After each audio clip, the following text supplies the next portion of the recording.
just for this video, I am wearing my Alfa Romeo t-shirt, and you know what that means. It is time to take a look at the Alfa Romeo C43, and not only to see their brand new livery for 2023, but also for the very first time, actually, out of all of the teams that have shown us something, a real 2023 car built to kind of the brand new or updated regulations for this season. So yeah, finally we're going to get our glimpse at the first real car for 2023, not just kind of the new livery on kind of the old chassis. So yes, it's going to be super exciting. Let's get straight into it. So Alfa Romeo have given us loads and loads of photos, which is absolutely brilliant. They smashed it on the content side. Now, really quickly, if you did watch the launch, they actually leaked the livery in the background of their kind of like studio set, which was hilarious in itself, but they actually leaked the livery before the drivers even took the covers off, which I thought was absolutely hilarious. So yeah, someone had an absolute howler, but nevertheless, we did get to see kind of the brand new livery, and obviously the renders have the 2023 car, which is even better. Now, in terms of the livery, Alfa Romeo literally just said, yeah, we're going to switch dark mode basically on last year's livery. It's basically the same as it was last year. Some of the logos are a little bit different compared to last year. The Alfa Romeo on the engine cover is a little bit smaller, and to be honest, I actually preferred last year's kind of massive Alfa Romeo lettering on the engine cover. And obviously the parts that were white are now black. This is a trend that we have been seeing with teams already with the liveries that we've seen. Obviously, because of the weight saving, the teams want to kind of shed as much weight as possible, so they're not even bothering to paint some of their cars, and so we're seeing a lot more black or darker liveries. And in truth, it's not even really black because it's more exposed carbon, because this is just a render and it's going to actually look not quite as good in real life. I mean, exposed carbon, you know, we think of it as being like a really cool thing, but yeah, I think actually, kind of controversial opinion, I don't actually think it looks as good in real life. But yeah, it's kind of easier for the teams to justify, you know, painting their cars less to save a little bit of weight. So I definitely don't prefer it over last year's livery. I was a big fan of that red and white car, but nevertheless, we're seeing some, I mean, it's still a gorgeous livery though. Black and red is a great combination, no doubt about it. I love this kind of little kind of mock-up photo of what would the onboard would look like on the car as well. And you can even see, because this is a 2023 car, some changes already. So for example, the bigger wing mirrors for 2023, so that's really cool. Yeah, there's just little details that I love picking up when we first get to see a proper 2023 car. So yeah, on the livery, I think it's an absolute beaut. Do I think it's the best one so far? I probably, you know, I think I do. I think it's the best one we've seen so far. Alfa Romeo, to be honest, I think they always just smash their liveries. I have loved all of the Alfa liveries going back even to 2018, when obviously Leclerc made his debut for the team. So yeah, they've done a really good job. That kind of deep, kind of dark red, I am still a big fan. Again, I do wish that the Alfa Romeo logo on the engine cover was a little bit bigger. I think even things like the black halo kind of really fit the car nicely. You can see some of their brand new sponsors. Obviously, I think All-In is now gone, and they've got Stake on the side of the car, which is, you know, a whole different conversation.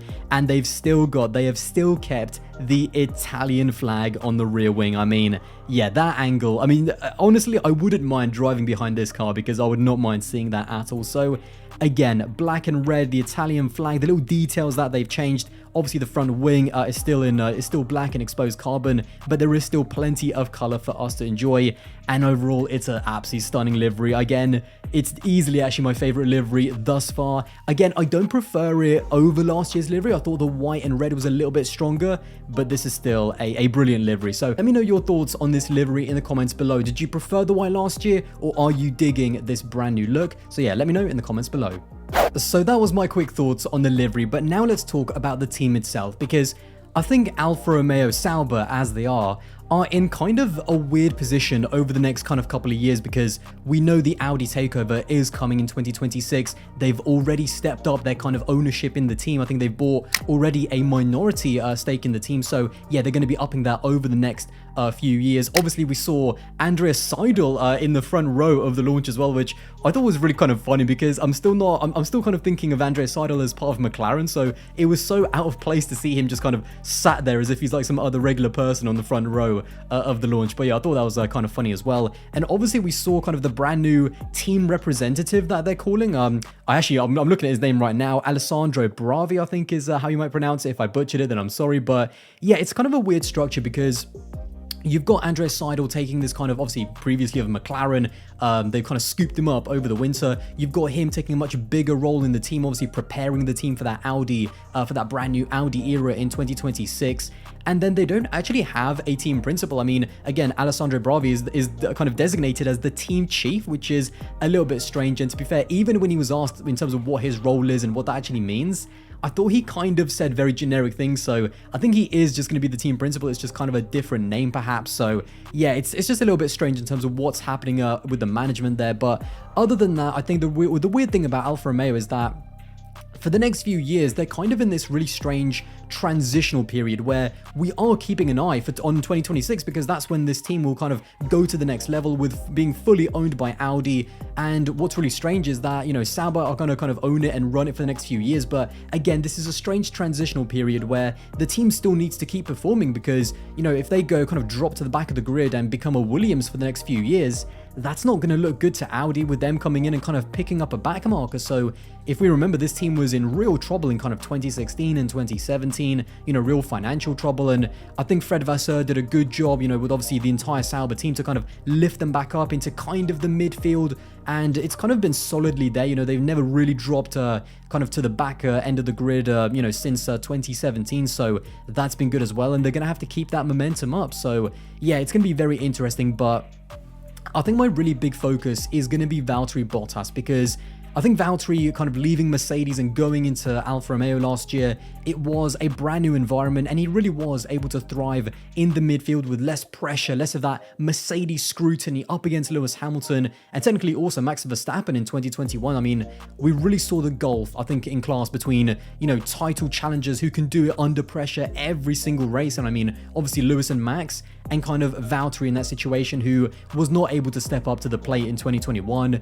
But when he had his own team, if we just remember the beginning of 2022 when Alfa Romeo arguably had the best car, like the best of the rest, car on the grid, he was absolutely smashing it in that first third of the season, qualifying in P6, in P5 quite a few times. I mean, he was absolutely on fire. So very clearly he is a top quality driver, and in a team where there is a little bit less pressure like Alfa Romeo, he just seems to kind of thrive and kind of, you know, get into his own. And I think the weird thing for Valtteri is that I think he is hoping, and he's already said that, he is hoping to be with the team for long term. He's gonna want to stay until they become Audi and potentially capitalize on that big investment that Audi are gonna put to become a top team in Formula One. But 2026 is still a very, very long way away. I mean, if we kind of think about it, from when Valtteri came in 2022 to when Audi are going to take over, that's kind of the period of time that he spent at Mercedes. So he is basically going to have to spend his entire Mercedes career before the team even turns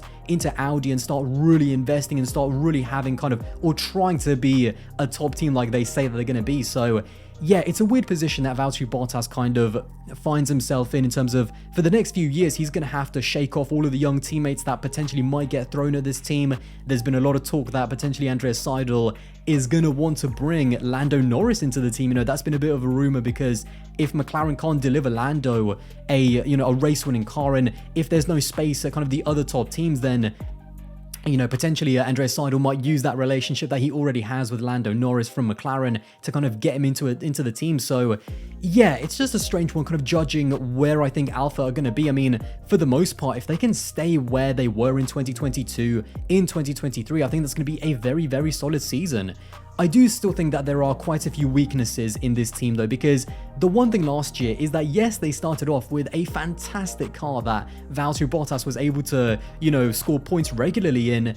They really did just fall off a cliff in terms of development, and they, apart from Fernando Alonso and Alpine, they had absolutely shocking reliability. I mean, it's quite funny because the technical director was actually kind of asked about that during the launch, and he kind of joked that, you know, the car technically has not had any reliability issues because it hasn't moved anywhere yet. So yeah, I think the team know at the back of their kind of, not even at the back of their head, but at the forefront of their mind, that they need to sort reliability out, because especially when it came to Zhou, obviously his rookie season, it cost him so much experience and track time, and I don't think we really saw the best of Zhou Guanyu in his rookie season. I think he did a solid job, but I'm looking forward to see him kind of step up and really kind of get even closer to Valtteri, which he did over the course of the season last year, but score a few more points is basically what I'm saying, and potentially maybe even challenge Valtteri even more, maybe even beat him. We're going to have to wait and see. Also, let's not forget that the Alfa Romeo deal is also ending this year as well, so Alfa Romeo are not even...